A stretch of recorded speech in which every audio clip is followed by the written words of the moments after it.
বিজ্ঞান ভিত্তিক সাধাৰণ জ্ঞান। মানৱ দেহৰ কোন অংশত ইউৰিয়া উৎপন্ন হয়?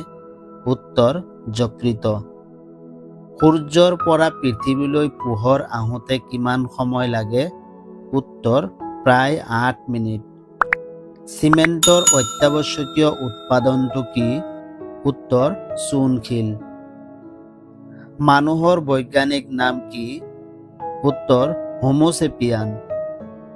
প্ৰাণীৰ দেহত হৰম'ন সৃষ্টিকাৰী গ্ৰন্থিক কি বোলে? উত্তৰ এডোক্ৰাইন। উদ্ভিদৰ উচ্চতা মাপক যন্ত্ৰটোৰ নাম কি? উত্তৰ আৰ্ক ইণ্ডিকেটৰ। মানৱ দেহত থকা ক্ৰমোজমৰ সংখ্যা কিমান? উত্তৰ 24 যোৰ। মানৱ দেহত কি গ্ৰুপৰ তেজ থাকিলে সকলো গ্ৰুপৰে তেজ গ্ৰহণ কৰিব পাৰে? উত্তৰ AB গ্ৰুপ। আটাইতকৈ সৰল প্ৰটিন কি? উত্তৰ গ্লাইচিন। যক্ষ্মা ৰোগ সৃষ্টিকাৰী বেক্টেৰিয়াৰ নাম কি? উত্তৰ টিউবাৰকুলোচিছ বেক্টেৰিয়া।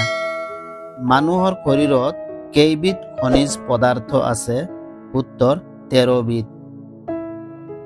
আপেক্ষিকবাদ মতবাদৰ জনক কোন? উত্তৰ এলবাৰ্ট আইনষ্টাইন। গাড়ীত কি দাপোন ব্যৱহাৰ কৰা হয়? উত্তৰ উত্তল দাপোন। পটাছিয়াম নাইট্ৰেট কি কামৰ বাবে ব্যৱহাৰ কৰা হয়? উত্তৰ বাৰুদ বনোৱাৰ বাবে। লুমেন কিহৰ একক? উত্তৰ জ্যোতি তীব্ৰতা। কেঁচুৰ চকু কেইটা? উত্তৰ কেঁচুৰ চকু নাই। ব্লেক হোল সিদ্ধান্ত কোনজন বিজ্ঞানীৰ আছিল? উত্তৰ চন্দ্ৰশেখৰ। সকলোতকৈ দহনশীল গেছ কি? উত্তৰ হাইড্ৰজেন।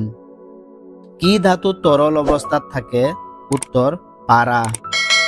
আটাইতকৈ কোমল ধাতুবিধৰ নাম কি? উত্তৰ লিথিয়াম।